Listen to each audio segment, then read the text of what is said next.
आपने अक्सर देखा होगा कि आपके समाज में, गाँव में अक्सर कोई न कोई शख्स लकवा से ग्रसित हो जाता है, जिसे अंग्रेजी में हम पैरालिसिस बोलते हैं। तो ये आखिर क्यों होता है और अचानक से नहीं होता है? ये शरीर पहले सिग्नल देता है। कई सारी चीज़ें हमारे जीवन शैली और खान-पान से जुड़ी गड़बड़ियाँ ऐसी होती हैं जो धीरे-धीरे हमें पैरालिसिस यानी लकवे की ओर ले जाती हैं।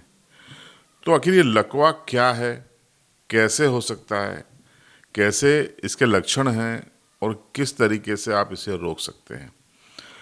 इस सवाल को लेकर हम पहुंचे डॉक्टर शीतल शाह के पास। हमने पूछा, डॉक्टर साहब हमारे दर्शकों के लिए बताइए, ये लकवा क्या है? कैसे होता है? क्या लक्षण है? विस्तार से समझाइए। आपके लिए उन्होंने क्या कहा, सुनिए।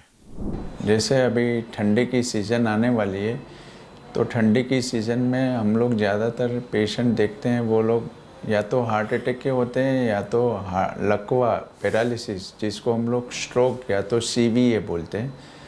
लकवा मुख्यत्वे मगज की नस बंद हो जाने की वजह से होता है।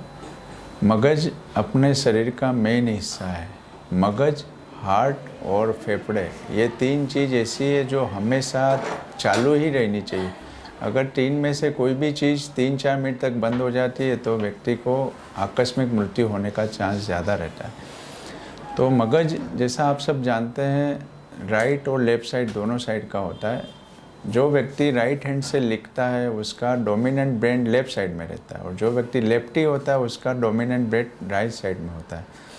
तो डोमिनेंट ब्रेन मतलब लेफ़्ट साइड का ब्रेन डोमिनेंट होता है, तो वो व्यक्ति के लेफ़्ट साइड में स्पीच सेंटर रहते हैं, लिखना, पढ़ना और बोलना।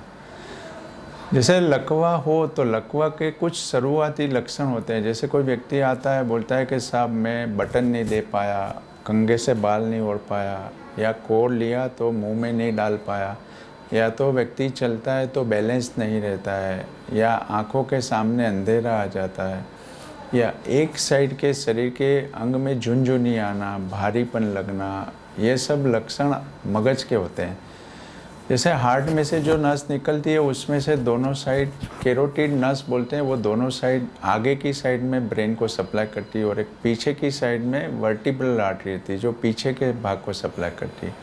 अपने दो मगज रहते हैं, बड़ा मगज और छोटा मगज। बड़े मगज की नस बंद होती है व्यक्ति की, तो उसको राइट साइड की बंद हुई तो लेफ़्ट साइड में लकवा होता है, और लेफ़्ट साइड की बंद हो तो राइट साइड में लकवा का असर होता है।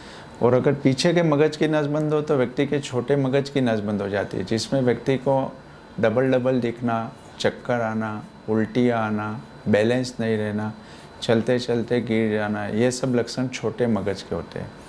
जब लकवा हो तो लकवा होने की जो मेन वजह है वो 7 होती है, जिसमें सबसे पहला है, सबसे है वो है शुगर।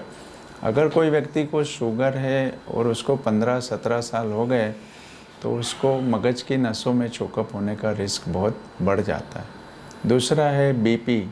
अगर कोई व्यक्ति को बीपी है, लंबा टाइम हो गया है, तो बीपी की वजह से भी मगज की नसों में चोकअप होने का चांस बढ़ जाता है। तीसरा जो मेन है अपने एरिया में वो है स्मोकिंग। स्मोकिंग की वजह से खून में हीमोग्लोबिन बढ़ जाता है। तो जैसे अपन दूध को उबालते हैं बासुंदी, तो उसमें लच्छे हो जाते हैं, ऐसे स्मोकिंग करने की वजह से अपने खून में हीमोग्लोबिन की मात्रा बढ़ जाती है, खून गाढ़ा हो जाता है। तो उसकी वजह से खून में ऑटोमेटिक खून के गड्ढे बन जाते हैं, वो मगज में चले जाए तो फिर मगज की नस बंद कर देते हैं। चौथा है खून में चर्बी, कोलेस्ट्रॉल, ट्राइग्लिसराइड, एलडीएल, वीएलडीएल, ये सब ज़्यादा होना। पांचवा है हेरिडिटी। छठा है तनाव, जिसके लाइफस्टाइल बहुत तनाव भरी रहती है। जैसे कोई व्यक्ति बहुत बड़ा बिजनेस है, उद्योगपति है, कोई बड़ी पोस्ट पे अधिकारी वर्ग रहते हैं, तो ये सब चीज़ों हो तो उसको वजह से मगज की नस चोकअप हो जाने का चांस ज़्यादा रहता है। ये लकवा 2 तरह का होता है। उसमें एक बार लकवा हुआ आपको तो एक टीआईए बोलते हैं, जिस पे व्यक्ति को लकवा का असर हुआ पर एज ए रूल 24 घंटे के भीतर नॉर्मल हो जाता है। दूसरा आरआईएनडी होता है, जैसे कोई व्यक्ति को लकवा हुआ और 7 दिन के भीतर एकदम कंप्लीट रिकवरी हो जाता है। और जिन लोगों के मगज का 50% 60% से ज़्यादा हिस्सा डैमेज हो जाता है तो उसको मेजर सीवीए बोलते हैं। जिसमें व्यक्ति की रिकवरी में 2 महीने, 6 महीने, 12 महीने भी लग सकते हैं। आजकल जब लकवा हो तो 2-3 मोडेलिटीज़ नहीं आई है। जैसे आपको लकवा हुआ और 6 घंटे के भीतर आप हॉस्पिटल में चले जाओ तो खून पतला रखने के इंजेक्शन लगाते और खून का गट्ठा पिघालने का इंजेक्शन लगाने से रिकवरी बहुत जल्दी आ जाती है। और अगर आप मेट्रो सिटीज़ अहमदाबाद, बड़ौदा, इंदौर, बॉम्बे, दिल्ली रहते हो तो आपका डायरेक्ट एमआरआई करके मगज में जो खून जम गया है उसको निकाल देते हैं, तो व्यक्ति की रिकवरी 2-3 दिन में ही आ जाने का चांस ज़्यादा है। जैसे ही आपको लकवा लगे आप तुरंत के अस्पताल में जाइए और मगज का सीटी स्कैन करवाइए। अगर सीटी स्कैन नॉर्मल है तो मगज की नस फटी नहीं है तो आप तुरंत खून पतला रखने की दवा, गोली, इंजेक्शन लगवा के अच्छे जगह पे जाइए और इलाज करवाइए। तो आपने सुन लिया डॉक्टर साहब को। डॉक्टर साहब ने विस्तार से आपको इसकी जानकारी दी और मुझे लगता है कि इस वीडियो के बाद आप भी समझ गए होंगे कि अगर आप, भगवान आपको हमेशा स्वस्थ रखे, लेकिन जिन वजहों से ये होता है उन वजहों को आज से ही खत्म कर दीजिए ताकि संभावना ही खत्म हो जाए। इस शो पे आपकी राय कमेंट में ज़रूर बताइए, इसको दोस्तों, रिश्तेदारों में शेयर कीजिए और हाँ, चैनल को सब्सक्राइब किए बगैर मत जाइए। मिलते हैं अगले संडे को एक नए विषय पर, संडे हेल्थ शो के साथ।